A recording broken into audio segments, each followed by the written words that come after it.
Hello, everybody. Welcome back to Cinema Savvy. It is myself, George, joined once more by Sam for another entry in the Cinema Savvy Christmas Classic series, the last entry for 2023. Of course, it is Christmas Eve, and what better way to celebrate Christmas Eve than a trip to Nakatomi Plaza as we talk about Die Hard on the channel, I think for the first ever time.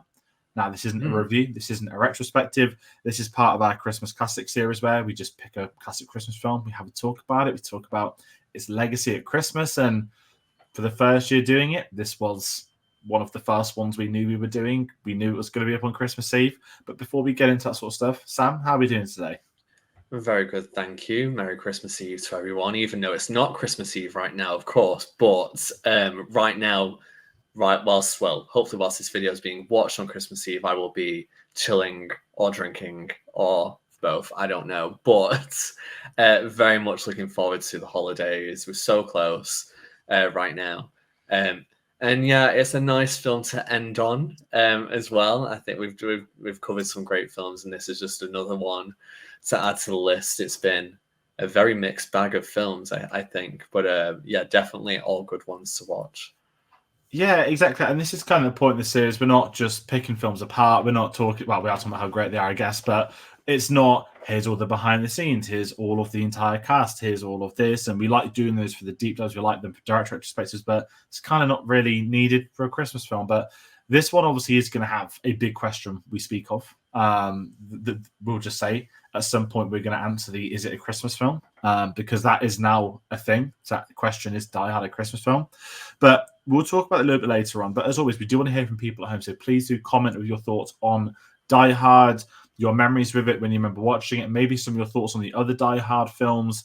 Do you think it's a Christmas film? Do you not? Anything like that, do comment and let us know. And if you want to find out about other videos, of course, we're not doing any more of the Christmas ones. The series will return next year, presuming YouTube is a thing and we are a thing.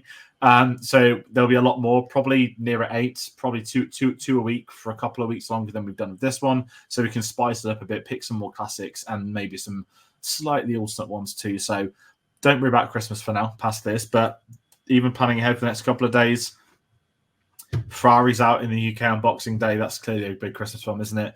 We've got the Doctor Who Christmas special. At some point, there'll be a video. We're not going to go live on Christmas Day. That would be sad, as Alan Partridge would shout. And a few other things. So there are still videos. If you want to find out what videos they're going to be or when we're going to go live, we will put it over social media. So go get us on linktree.com/cinemasavvy. Through there, you can find our Facebook, Twitter, Instagram, and Letterboxd accounts where we obviously log the films we're watching. We talk about what videos we're doing and what is coming up. So that's the best way to do it. But as we kickstart this, Sam, I'm going to put you on the spot with a question. I mean, we're both going to answer this anyway. It's not one I've really thought about too much, but seeing as we're talking about Die Hard for the first ever time on the channel, and this is, I guess, a loose entry one, not just your memories, but A, have you seen all the Die Hard films? And B, do you have much of a history with them? Because I'll be really honest, I've only seen the first 2, and apparently the third one's incredible. And I literally just watch Die Hard 1 every year. I won't watch anything past. I just don't really care about any of the others, if I'm being honest. I'm in the exact same boat. I'm intrigued by the others. I probably will at some point. There'll be some time where it's like, right, it's time to do a Die Hard, full watch. I don't even remember the first time I watched Die Hard 1, but I remember watching Die Hard 2 because I've only seen it once, and it just freaked me out. Like, it really freaked me out, just because of the spoilers of plane that blows up with people on it, and it's very sad, and that just, I feel like probably, like most people who watch Die Hard for the first time who's our age, probably too young to watch it, but if you've seen one action film, you kind of go, oh, well, this isn't going to be too bad. And it's so easy if you've got your own TV to just like, oh, that's on TV, like, we'll watch that. So yeah, Die Hard 1 I've watched multiple times, but Die Hard 2 once. Die Hard 3 looks interesting. It looks really interesting to me.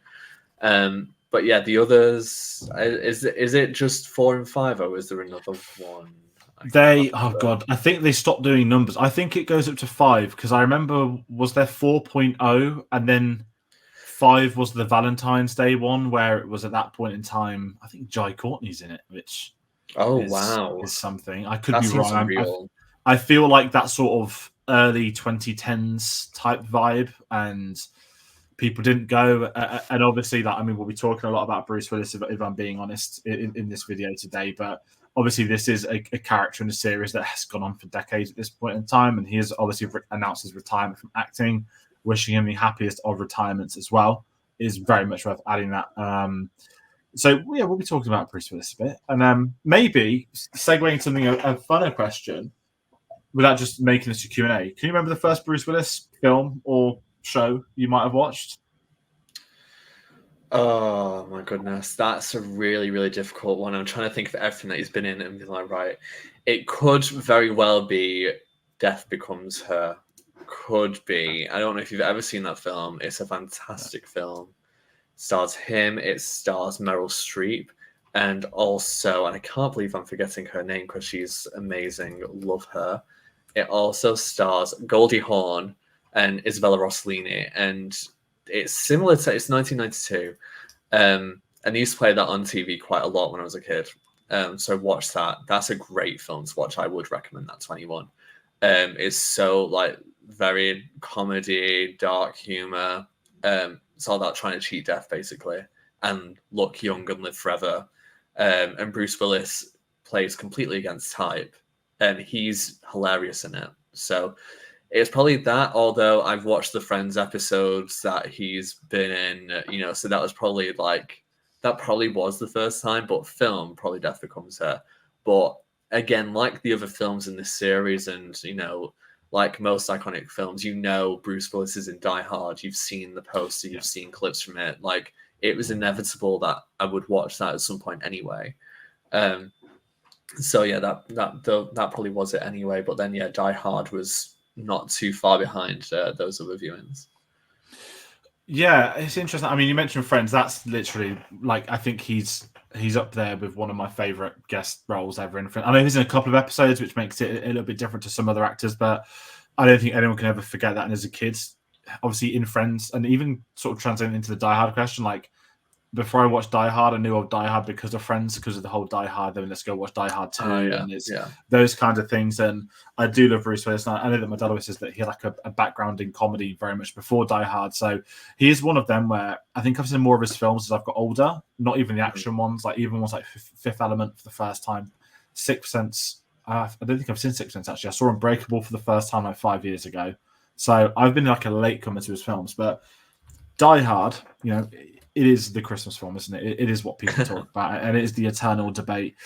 Is it a Christmas film? Is it not? People have people have an opinion. They're on a side. It's a yes or a no, and it kind of adds to its charm as a film and one to be talking about at this time of year.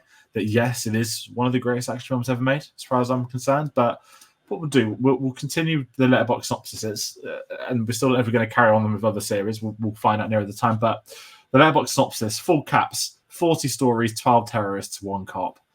NYPD cop John McClane's plan to reconcile with his estranged wife is thrown for a serious loop when minutes after he arrives at her office, the entire building is overtaken by a group of terrorists. With little help from the LAPD, wisecracking McClane sets out to single-handedly rescue the hostages and bring the bad guys down. I mean, the first line is literally all you need. It's an I love that so much. It's so good. And it kind of makes me not want to watch it again, but it's the simplicity of the story. And we're not going through the story and everything like that, but with this film in particular, it is such a simple premise. And I think that's where, whereas I'm concerned, like with Christmas films, right, we spoke about Jingle All the Way. What's the premise? Man needs to get us in a turbo. Muppet Christmas Carol, it's a Christmas Carol about the Muppets. It's a Wonderful Life. Bit deeper, but essentially it's Please Don't Commit Suicide, George Bailey. Understatement, that one, I guess.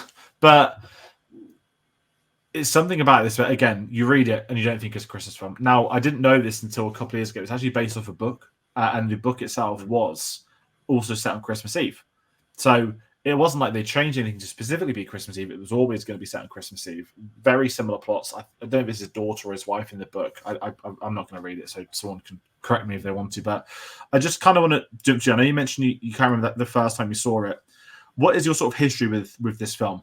Like, have you had did you watch it for the first time maybe at Christmas? Like, can you remember, or was it a film that eventually became a Christmas film because everyone else said it's a Christmas film? I think people our age are going to have different relationships with Die Hard than other people.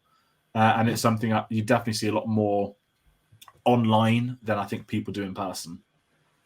Yeah, I mean, because I was looking actually at when it was released, and it was released in July of '88, so it's not like it was targeted as a Christmas film originally. And I kind of align with that, where I probably watched it at another time. It's probably just on TV, one time of the year I watched it. I remember the second time I watched it was on an airplane to Orlando. That was the second time I watched it, and that's the time that I remember, because I was like, oh, this is so cool. I'm going to America for the first time, and I'm watching Die Hard on a plane. And I'm a bit like, why would you allow Die Hard to be on a plane? I have no idea. But not that, if it was Die Hard 2, I would be like, absolutely not. Why would you put that film on a plane? But yeah, and I think I was like 11 at the time, so about to turn 12 years old. So it was very much like, oh yeah, I'm really like enjoying this. It's a bit, more hardcore than like the usual action films that you would get.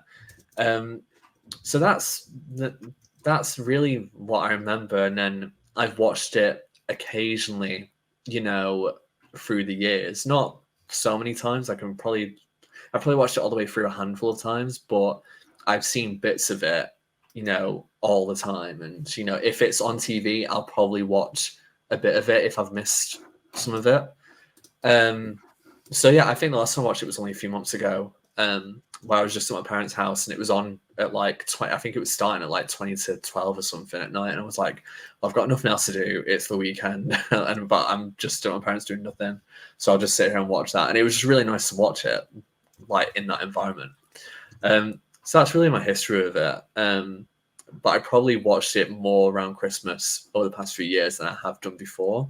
But I don't know whether when it's being shown, it's shown during winter more than it is any other time. I'm not too sure. But I do think perhaps networks may lean into the Christmas angle a little bit more.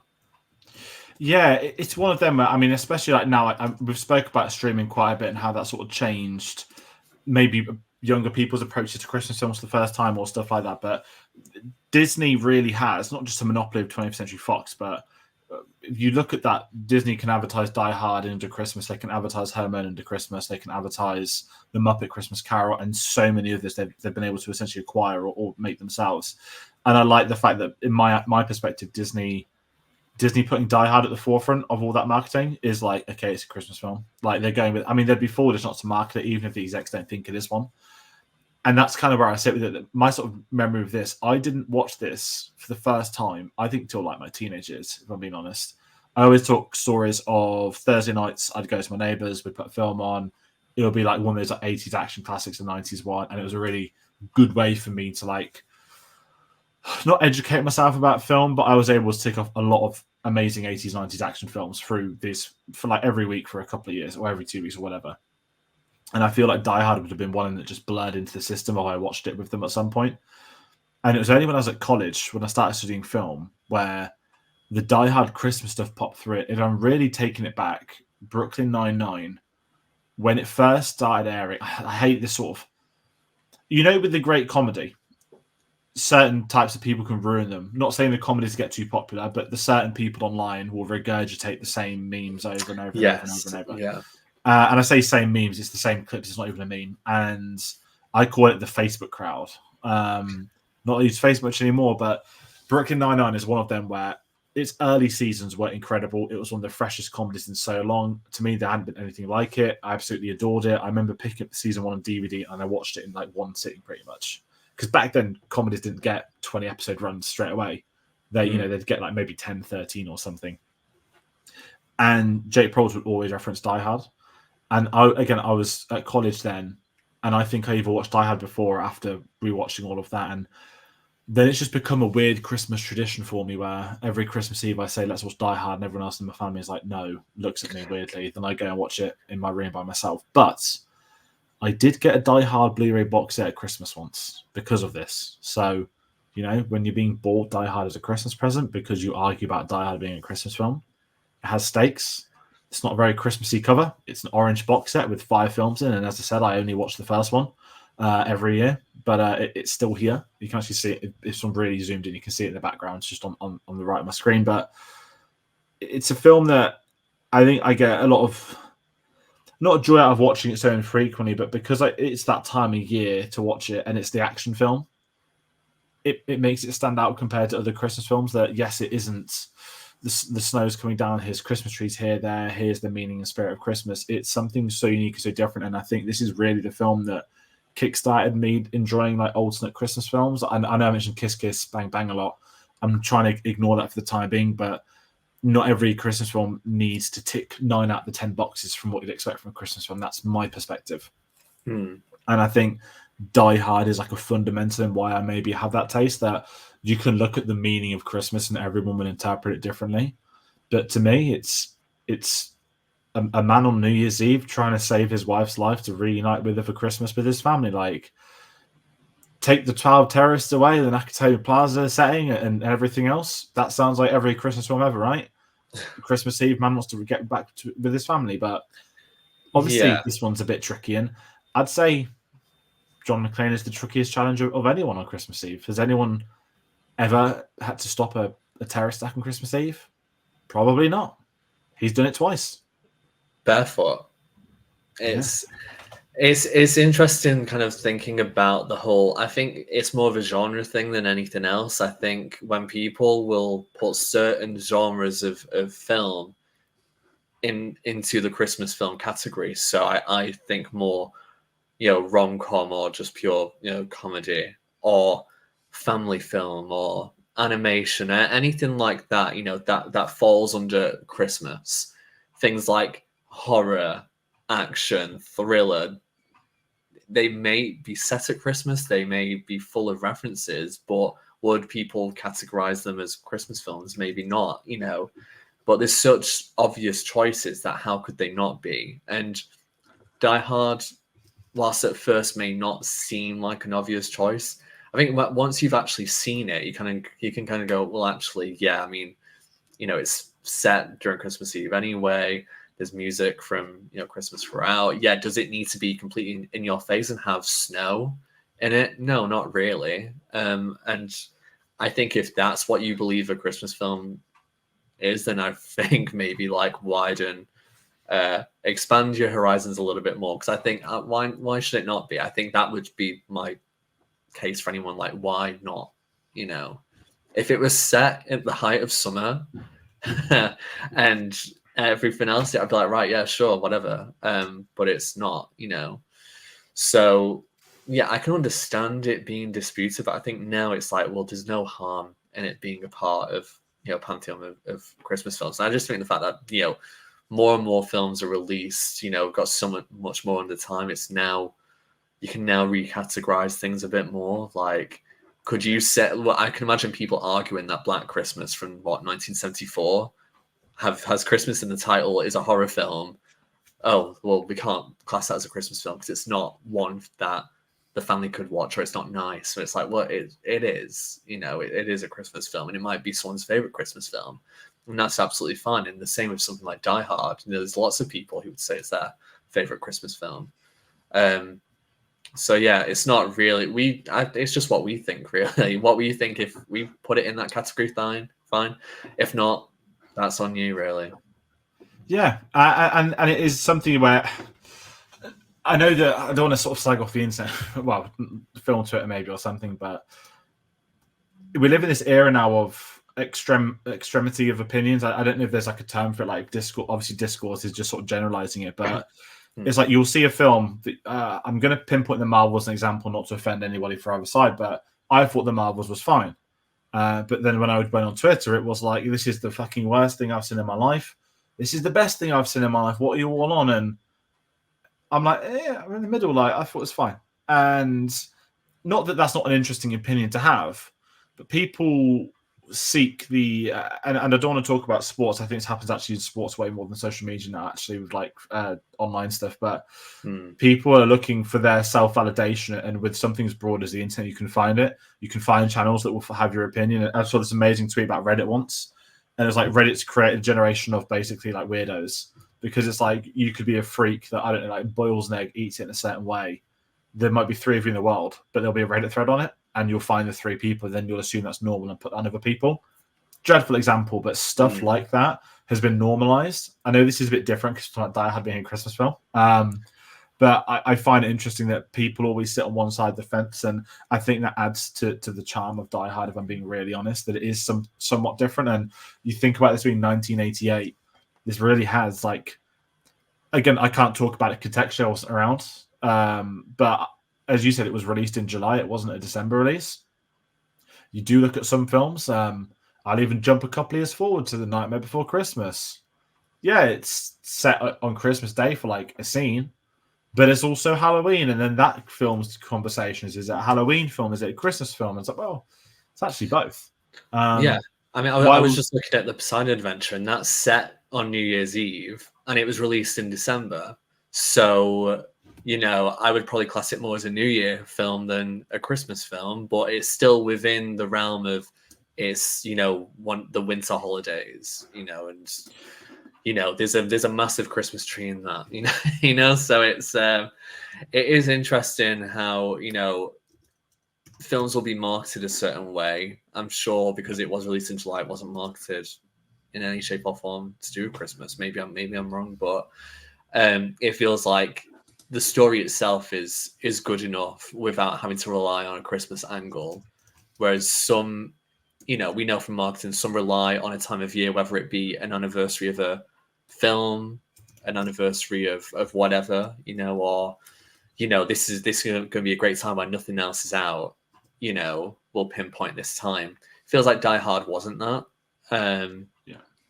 But nowadays, I mean, we are, 35 years since this film was released.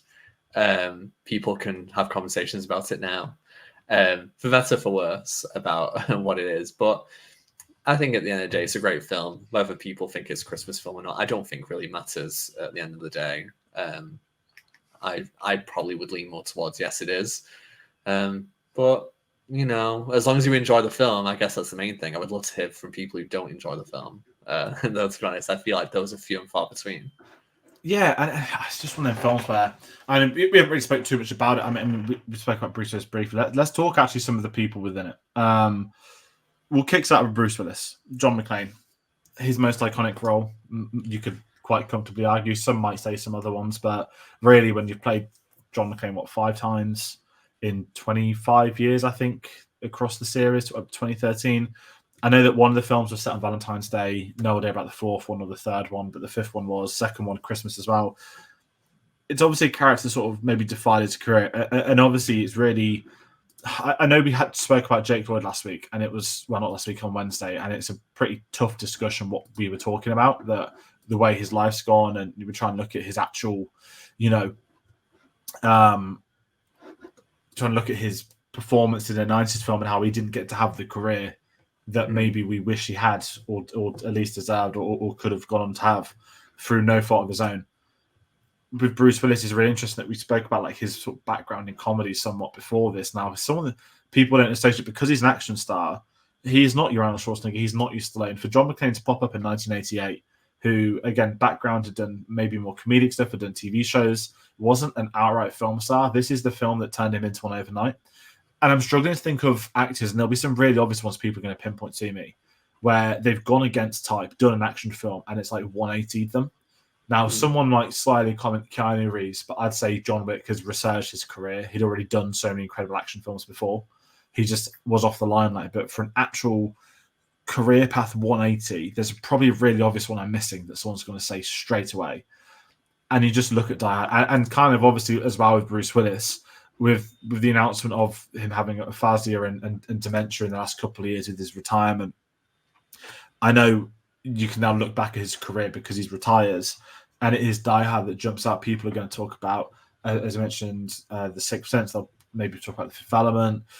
The Expendables 2 I actually really enjoy. I know it's the whole 80s action star rip-off type thing, but he's such an incredible career. But really, it is John McClane that is that defining image. You think of Bruce Willis, you think of him in the white vest, as you said earlier, barefooted. Now, the quote is, "Now I have the machine gun, ho, ho, ho." I know he doesn't say it, he writes it down, yippee-ki-yay. I love him in this, and I think he's just so likable. And I love Arnie. I love Stallone. Arnie's probably my favorite of those 80s action stars in the concept of an 80s action star, but I like the fact it's a variety. And there's been other action stars of the years have gone by who are maybe a bit more like a Bruce Willis than they are an Arnie or a Stallone. It's really fascinating, the whole 80s action dynamic, isn't it? Yeah, and I just realized he also had a very, very, very minor role in Charlie's Angels 2 Yes, he Full did. Throttle, which I completely forgot about until you were talking about who's done different things. And I was like, oh, yeah, because at that time he was with Demi Moore, who was Who's a villain in that. a lead. Yeah. So, that just popped out at me then. Shia LaBeouf in that as well. Remember that growing up? I was like, yeah. Even Stevens is in Charlie's Angels. That's love that film. I love that. We had film. that introduced me to The Prodigy as well. Really? Okay, Yeah, interesting. big fan of The Prodigy. We'll have another talk about that because that's interesting. But because I mean, I've definitely seen the first Expendables. I remember seeing that at the cinema when it came out, and it was like a massive deal that was coming out. I don't know. I can't remember if I saw the second one, but I've definitely not seen anything past that. But the first one was like 2010. The first one was a massive disappointment because they advertised Willis, Stallone, Schwarzenegger. They advertised all of them, and Arnie was a cameo. So was Willis. It was like in a church cameo. And the second one was like, let's actually have them all doing action scenes, and the second one's great, a proper throwback to 80s action films. Third and fourth one isn't even worth being put in a sentence with the other three. The third one's terrible. Just watch the second one and you're good to go. Never need to watch another one again. Yeah, no, I've seen the first one. I think I have seen the second one because I remember more of like him actually doing stuff compared to the first one. But yeah, I mean, I love that. I'm like looking at some of the films that he's done, and there is variety in there. It's not just one type of thing. And he really did span. Last I say he did. He has spanned a long period of time.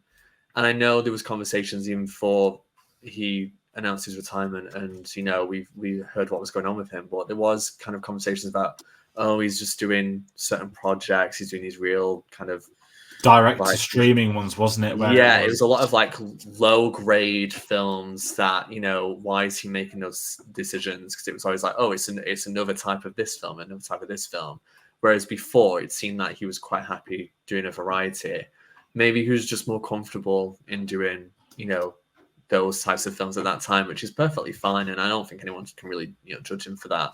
But I think even the films that we've mentioned, like highlight enough of a variety, and for some actors, maybe it's better for them to play to type. But I think Bruce Willis was confident enough to kind of play these different roles. But someone like John McClane, who's so like just his personality is the key thing here. Yeah, he's a handsome guy. He's strong physically and mentally, and can endure all this stuff. It's his reactions to things and the ways that he talks to himself and converses with the people around him. It makes him the hero that you really do root for. Who's definitely not perfect, but is a guy that you would definitely want in your corner if anything was going to go down. Because I mean, look at what he does here. Yeah, no, I'm glad you said that as well. And let's talk to someone else as well. I know we spoke about Bruce Willis briefly, and there'll be more still on him, but we can't talk about this film without talking about Alan Rickman. So one of, I don't want to say it's saying someone's got a great screen presence is like these days online is so sort of mundane, but Alan Rickman, obviously for a certain generation, us, yes, we'll think of Snape. Probably a lot of us is the first thing we saw him in. Others will no doubt quote other things. By the time the video's got up, Tate's film for the weekend is Love Actually. I think he's in that. I've never seen it, so you could probably not know. I still find it incredible. And I know that he is a trained stage actor. He'd been on the stage. This isn't his first foray into acting, but Die Hard is Alan Rickman's first film. And I'm struggling to think of an actor's debut on the big screen as impactful as this for someone that would then go on to have as big a career as this. Somebody who at one point J.K. Rowling would say, I cannot put this character into live action unless Alan Rickman signs on to do it. I know that Robin Hood is 1991, I think. Yeah. And as I said, I'm not dismissing any of his stage work. This does happen within the industry that an actor breaks the mold. I don't think get off stage. That sounds really disrespectful, but it's in my perspective, it's tougher for stage actors to make the jump to the big screen, and that's because studios aren't willing to put them into those projects because they aren't bankable as such. But when they do get that breakthrough, then they don't sort of leave. Hannah Waddingham's one of the more modern ones, right? West End trained, done stage for a long, long time. And Ted Lasso's been the project that's got her into everything. Not just your M&S Christmas adverts. Every other Christmas advert is probably a record for most Christmas adverts in 1 year. And I absolutely adore him in this. And the fact as well, it's not the fact he's British and he's playing the German terrorist, who's also got one of the most incredible American accents for the acting sequence. I love him in this. But what's better than that is the fact that the best action films it's not just about having an iconic villain. Not many of Arnie and Stone's best films have like the most amazing villain you could encounter. But for John McClane to not be up against someone big, someone ripped, someone shredded, he's actually up against someone intelligent who is playing a game with him, who has had this whole thing mapped out for a very long time to the nth degree. He knows exactly what he wants, how to do it. And I think that's where Die Hard really flourishes, is the fact that it is almost a game of chess with Alan Rickman and Bruce Willis for 2 hours. And it's perfect. And I think that's why the pair of them are so iconic on screen. What's the saying? It's not what they say every year. Someone always tweets it on the 1st December. It's not Christmas until you've seen Hans Gruber fall off Nakatomi Plaza. And the fact that his character ending without jumping too far ahead is just literally falls off the side of a building, taking a watch. Like, it isn't a big shootout. It isn't a fist fight. It is a literal just fall from grace. And it is one of his iconic roles. Right up. I mean, again, yes, you can't surpass Snape. No one's ever going to. But the fact in this one action film, he's able to then build a bigger career through that, I think is remarkable. Yeah, I mean, I feel like I don't know about modern day and about kind of, people moving from stage to screen, but obviously in the past that was a great move for people who wanted to kind of take that next step. And obviously where with TV and film, whilst being big, maybe not as kind of synonymous with just daily life, maybe because of resources and just tech at the time. So you see a lot of those people who will maybe go from stage to TV and then to film, or maybe have bit parts in films first before playing a lead. So the fact that he gets this character is insane. I think it's one of the greatest decisions that could have been made. I think the cast for this film is excellent anyway. There's literally no one that I would change in this cast. And he just is delicious. I feel like that's the word that I think of when I think of Hans Gruber, because he's deliciously evil and he's so charming in a sense. He is one step ahead of things, yet so he has this real cool head, and he doesn't want that to affect himself or the people around him. He really wants the operations to go quite straightforwardly. So it's interesting when you get towards the end and he's starting to lose his cool, and it's that I feel like that whole transformation is really great.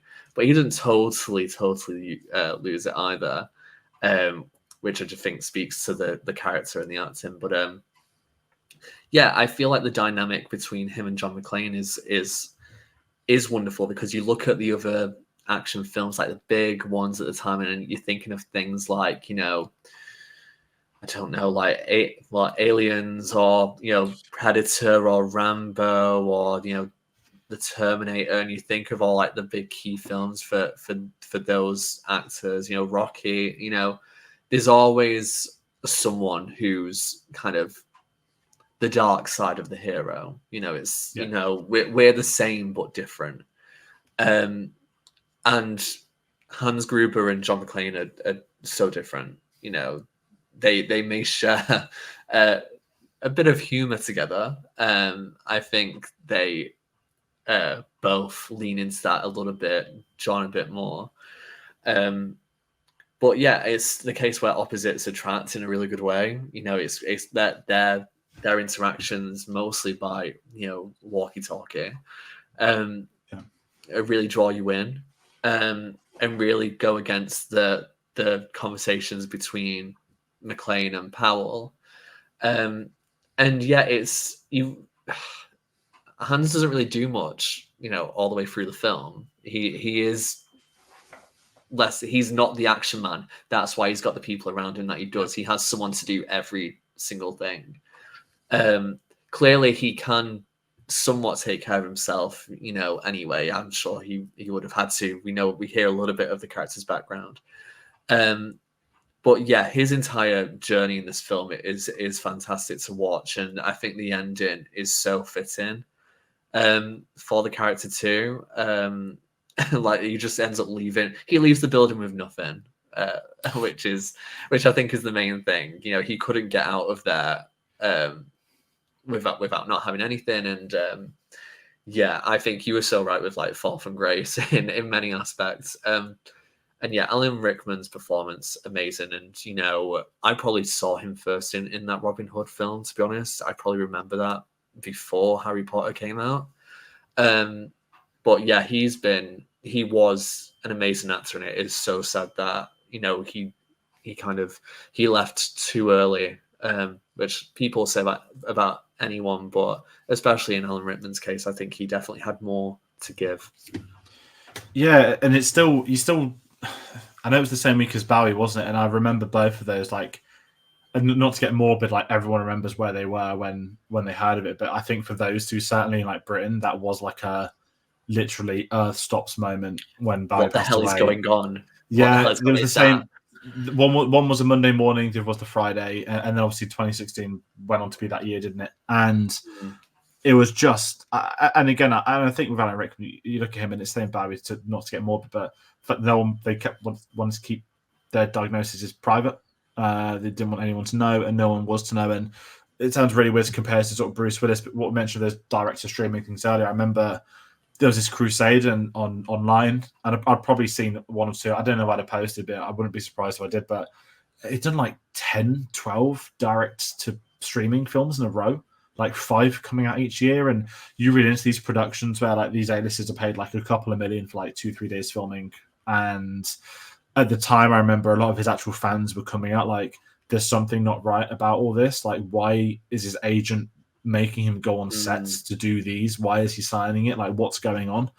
And then obviously the family statement eventually came out with his illness and then the immediate retirement. And I'm not talking about, like, again, privacy should always be respected, but that's one of the few questionable times where I've thought that if his fans or others hadn't been pinpointing like what's going on, we might have never found the diagnosis. But at the same time, his agent and others that are involved in those decision-making things who were basically getting him to go to set.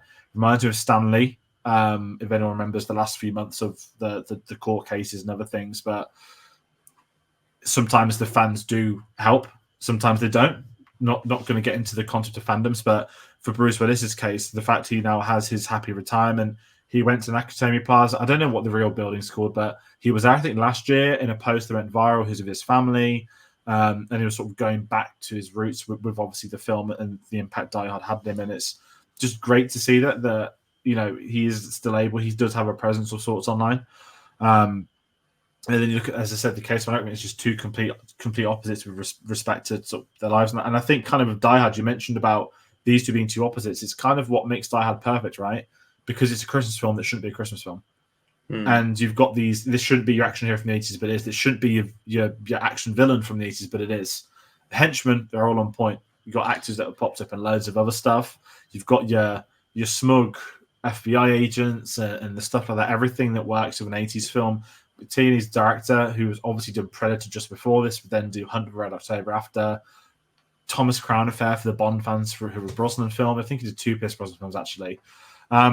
And it's just amazing with Die Hard that we get to look at it sort of 25, 35 years later. And I do always wonder as well, like when you look at the legacy of Christmas films, right?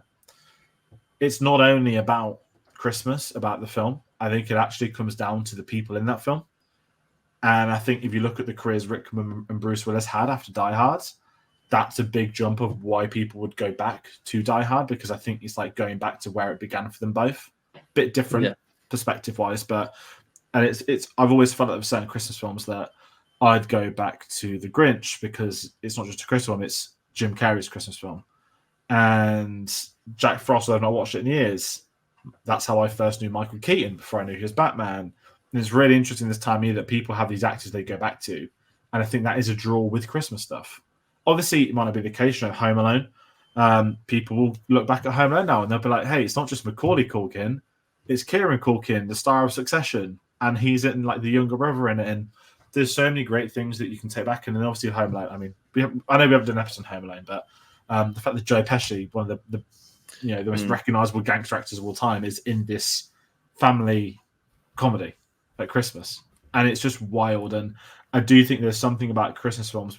We mentioned the other day, Jingle the Way, it's Anakin Skywalker and Arnold Schwarzenegger in a film together. I think that brings people back, and it's the people involved. And I think the cast go on to make the legacies. If Chris Nolan came out and says, I'm doing a Christmas film, I don't think anyone would care that Chris Nolan's doing a Christmas film. But if a certain actor comes out and says, I'm doing a Christmas film, everyone will go feral. Timothy Chalamet did a Christmas film. People are going wild. I know Wonka's kind of a Christmas film in my eyes, but I find it really interesting. It's something I've never thought about, which I'm sort of speaking as I think at the moment, which probably isn't great. And people think, what on earth is he going on about? But does any of that make sense? Kind of, but I feel like nowadays, especially, I think it's really difficult to make a Christmas film that's going to be successful. Yes. I think, and maybe a lot of it is down to the fact that, you're never going to cover everything, but the main things of Christmas, togetherness and being there for one another, that, it's less about the presents and all of that, and it's more, about just being good to each other. A lot of that has been covered by some iconic classic films, so it's really difficult to kind of make a new film that has that same sentiment, but does it slightly differently. And I think there's a lot of Hallmark and Hallmark style movies that are out there as well that kind of do that same thing, but on a cheaper budget. Yeah. And there's a lot of fans of those types of films, and I feel like if in a certain universe, I would probably be like watching those all the time because I could probably appreciate the campness of it. And I think a lot of Christmas films are camp as well. Die Hard is camp in a lot of ways, and I think you've got to lean in a little bit with a Christmas film. I don't think it can ever take itself completely seriously, or at least nowadays, I don't think it can. I think if something like It's a Wonderful Life, it absolutely could take itself seriously, even though, there's angels talking to each other and, the film stopping to focus on someone. I think, the Christmas films have the ability to be a bit different. So I wish people would probably take more risks. Because even though, yes, this film wasn't marketed to be a Christmas film, it does take, a lot of risks. And I think it kind of uses the action film formula and really, one, heightens it and two, refines it. You're saying about that. The music is fantastic. Michael Kamen. There is a lot of License to Kill links here, which is, really weird. No, I understood what you were saying. Yeah, and I just wish there was more. I just wish there was more Christmas films, really. Just jump on one, because I've not seen it yet, and this sort of sums up. There's a film everyone's going wild for. It's out in America, Holdovers. Released in America, online on Prime in America, and in the UK, a Christmas film releases in mid-January. And it's things sense. Like this where people are talking about this has been the best Christmas film for years. And Violet Night was the Hopper from Stranger Things one they talk about recently, and I think they do pop up. And this is where I think the film bubble implodes on itself. People don't realize that it's not the general audience that's saying that. It's not the general audience who know about these films that they exist. Yes, if you're into film, every film coming out, you'll see this. And I think with Christmas films, the one thing it's shown is it takes time to become a classic. And I know that we're only doing 4 this time around, and there's going to be some instant classics, no doubt about it. But I do think, even off the top of my head, Wonka, it's not a Christmas film per se, but that's going to be a film that is put on a lot at Christmas time. It's like that family feel good. It's doing very well financially. Box office, it's the film people are going to see at the cinema this year. Meanwhile, Mary Poppins Returns in 2018, not many people went and saw, even though it's got that traditional family element, it didn't work, that December release for it. And it's a sequel to Mary Poppins. It really should have worked. And I actually loved it because I love Emily Blunt too. But it's really interesting. And that's the thing with Christmas, because when they're going to make them, they know they can only release them at this time of year as well. They can only release the Blu-rays and the 4Ks this time of year. Everything has to be like November, December. And I think they've just announced one this week that The Rock's going to be in, or a release date for a film with The Rock for next November.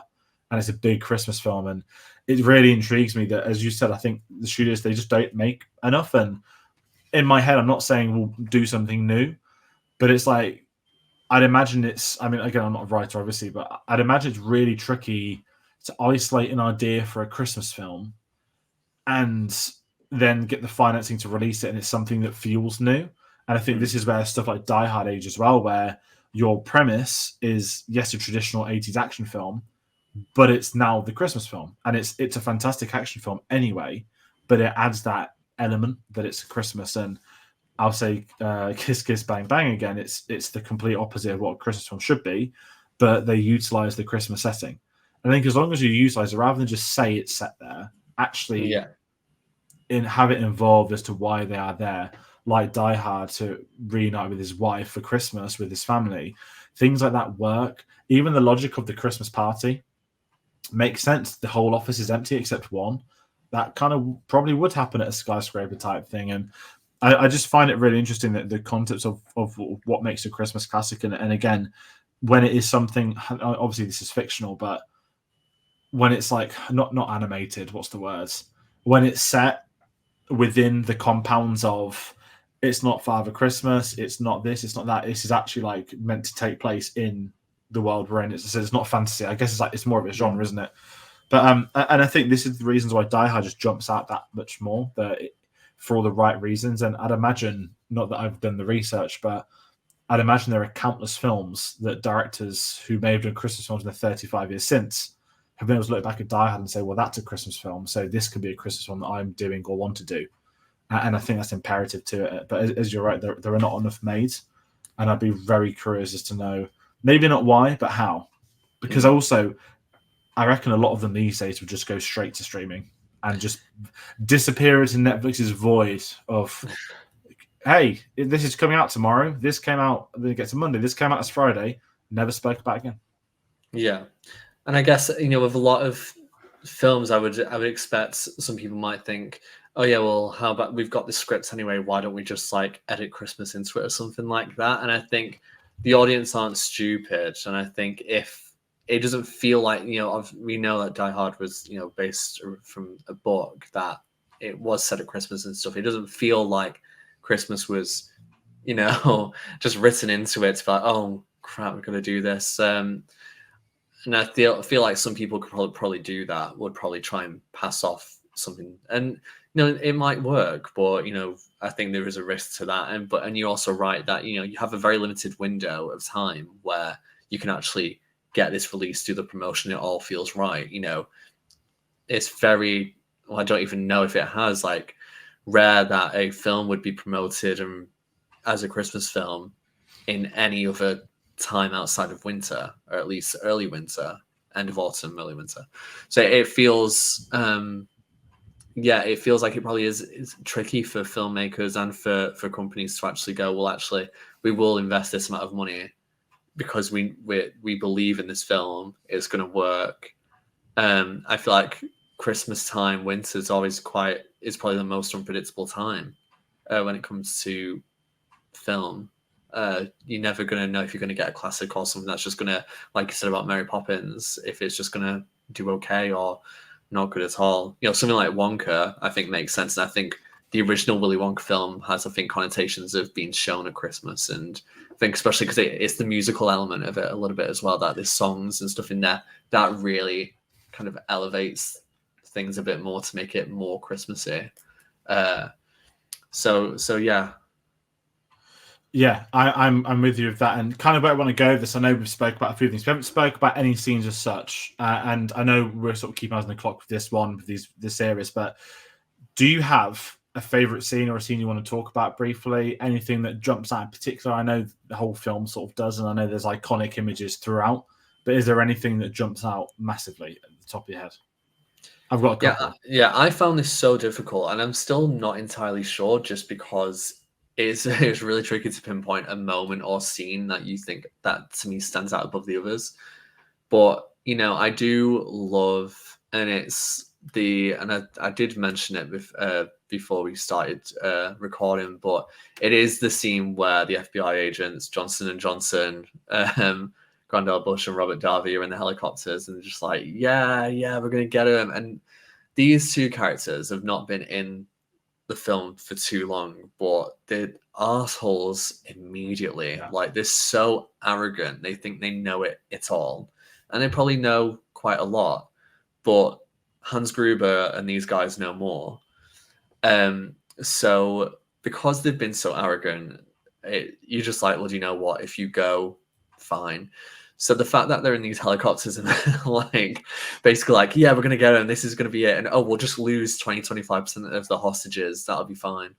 It's like, excuse me. So the fact that they get blown up by the roof exploding at the same time, John McClane is wrapping a fire hose around himself to stop him from falling all the way down the building.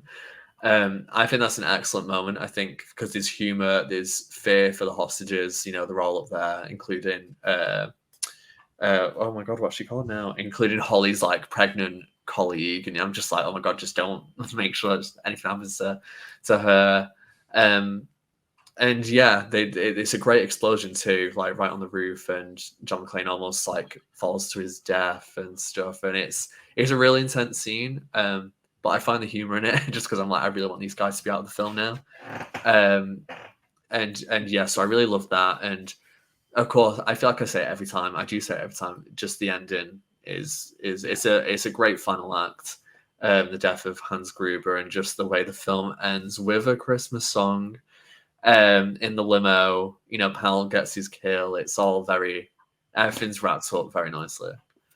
Yeah, I'm glad you brought the roof sequence, because the one thing I love from like the villain plan as well, it's actually ingenious that his plan is to put all the hostages on the roof, blow the roof up fully, so they all think that the terrorists have died with them to make their escape. That's actually very smart. I know it's really dumb to say it's very smart when it doesn't work, but you get tension from it. And as you mentioned, the FBI agents, it's that American arrogance without that offending any Americans, but it's that like gungs ho FBI. What do you say? Just like in Saigon, he's like, yeah, I didn't serve in Vietnam. Yeah, like it's so funny, and the Robert Davi thing is really funny in this. And I actually I quite like enjoy his performance in this. Obviously, don't enjoy his politics. Just get out there, but yeah. But maybe it's a sign of where he was going to go as an all-out American, right? But aside from that, he had a great 80s. I'll put it that way. He had a fantastic 80s, and then 88 and 89, License to Kill follows this as well. Classic Bond film. The Goonies, which, and I've said before, the female reporter was the mum in the Goonies. I mean, there's a lot of links in this film. And I might as well say Andreas Wisniewski from Living Daylights is Tony in this film. Probably gets killed off a bit too soon, but he's the one who wears the iconic sweater. So yeah, ho. I'm just thinking of Alan Rickman's reading of that is so. Oh, I love it. Yeah. When I was younger, when I worked in retail, we used to be able to wear Christmas jumpers at Christmas, and I had a Die Hard. I can't remember the company. I think they shut down. Well, I think they got cease and desist, but they were a really good online one. Dark Bunny tees. They used to have this unreal Die Hard Christmas jumper, and there was a complaint made about it by a customer. And it wasn't even the generic hobo. No, I've got the machine gun. It wasn't grey and red. It was like a Christmas pattern design of red and white. And there was a complaint, and I wasn't allowed to wear it anymore. So then I obviously then just put a Star Wars one instead. So that's that. But yeah, it is like, isn't it? And I think with the scenes of Die Hard, I've always loved the this sounds really weird. We're like talking about hate. I'd love it when you get these films when you just meet the villains for the first time, like the plan, like them doing. And I loved everything about this. I know it's really minor. It's not like the favorite scene of the film, but you get to learn about the personalities of these villains, these characters, like off their immediate seconds. You've got the intelligence of Gruber. You've got the tech guy who's got, like I say, the charisma, who's like gonna be like the one that talks too much and stuff like that. I like getting to know them before you then bring in the hero to start offering them one by one by one. To almost like an inverted Predator. Like, yeah, I know it's the film he did before, but Bruce Willis is the Predator in this situation of taking out these people. And even the Gung Ho FBI, that's literally like everybody in Predator, isn't it? Like, it's just the giant dick measuring, muscle measuring contest, isn't it? And that's what the Robert Davi does so well in this film with those others. And it's just very enjoyable. Like, and this is what you look for with films, that when you talk about films 35 years later, it's not just like one thing that's memorable. It's so much. It's not just characters. It's not just the direction. It's not just the action, the scripts or anything. It's everything combined. And this is why we're talking about these Christmas films. And if I segue into my final thoughts on Die Hard, listen, it is my favorite Christmas film in my adult life. We said it a few weeks ago when we first started the series. Grew up with Jungle Boy as my favorite, and it evolved into Die Hard. And it's why it's Die Hard. Yes, it's an action film more so than a Christmas film, but it's still a Christmas film. It's something different. It's not the stereotypical Christmas film, but there's so much joy to get from it. And at this point in time, to me, it's a Christmas tradition to watch it this time of year. And I think it's the same for a lot of people. I've seen the Hans Gruber advent calendar where each day the wooden block goes down till he's hit the bottom. I think that's wonderful. And even back when we played Call of Duty on Warzone, they added Nakatomi Plaza in with Bruce Willis' skin. I can't remember if it was a Christmas or if it was summer, but that was like, oh my God, I'm going around Nakatomi Plaza on a game. And every room was pinpoint perfection of how it was. So things like that, Die Hard has a legacy, not just because obviously it was in Call of Duty. But yeah, I love it. I adore it. It's my favorite Christmas film. And where we began with that question, is it a Christmas film? It absolutely is a Christmas film. And if you disagree, you're wrong. You're entitled to your opinion. But this time around, you are wrong. I would agree in saying that it's a Christmas film. If you don't believe it is, then that's absolutely fine. I can understand it 100%. It is a fantastic film. It's not my favorite Christmas film, but it's definitely up there. I love the pace of this film. It does fly by, and I think a film's good when you get to the ending and you go, oh, I really don't want this to end. Even though you do, for the characters, need this ordeal to end. You kind of like, oh, it's been a real enjoyable ride. And I love films like that because you get some sense of like, oh no, like there's a little bit of like when you're like a friend leaves or something or someone's going away, it's like, oh, I don't want you to go yet. But luckily with this film, you can just put it back on again. Much like Ross and Joey. There's so many good elements to this film. I mean, even, we've not even mentioned, there's so much that you could talk about this film, isn't there? And, characters like Ellis, who is an absolute dick, but so funny. Holly Gennaro is like so cool-headed. Love her. Love her interactions with John and with Hans Gruber. A lot of the henchmen, great hair on a lot of them. And what was the main Carl? He is insane. He does an excellent job. Love that character. And Powell, even though I think it's really cheesy, and that's probably those are probably the bits where I go, oh, if there's one kind of like thing about this film, it probably is those, because it's all, oh yeah, me and my wife were working on our first child, and oh yeah, I shot a child, and it's all kind of like, oh right, okay. So those are probably the times where I enjoy the film the least.